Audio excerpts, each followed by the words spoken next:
Radiation injury is caused by exposure to high levels of radiation during the explosion of nuclear weapons or during radiation exposure such as a nuclear power plant or routine radiation use in hospitals and industries.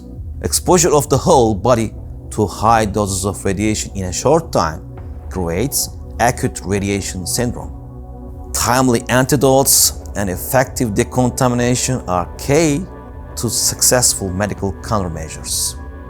Nuclear and radioactive weapons are a great threat.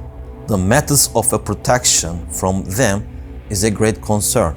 For an effective defense, well-trained and very effective protection units and individuals, along with the health organizations, doctors and nurses are needed.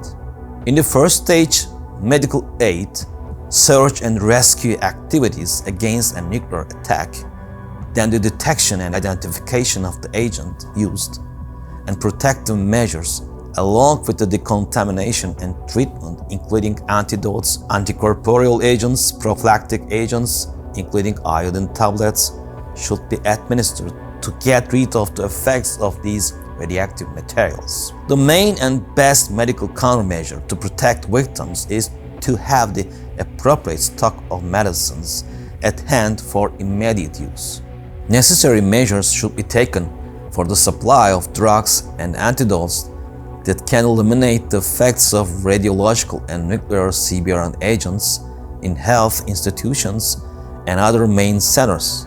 It is also necessary to provide the stable or mobile decontamination units and centers on the basis of hospitals and certain institutions, and to equip these departments in terms of first aid and decontamination tools, equipment and materials that can be used in responding to nuclear casualties.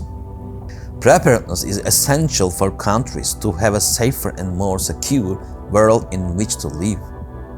Despite all the international agreements and prohibitions, it has been a well-known fact for years that many of the countries are still possessing radioactive and nuclear weapons. Considering today's threat we are in, not only the protection of military people, but also the protection of civil society against these agents has gained great importance, as the risk of these weapons, which are a kind of power and confidence indicator, being seized and used by terrorist groups for non-military purposes is increasing day by day. It is apparent that in a possible nuclear power plant accident, people may be exposed to the effect of nuclear radiation caused by nuclear fallout. In the event of an attack, the specified institutions and organizations must have some duties and responsibilities before, during, and after the incident. In this respect, it is of great importance for institutions and organizations to define their duties and responsibilities well, to know these functions in the best way, and to realize their plans accordingly.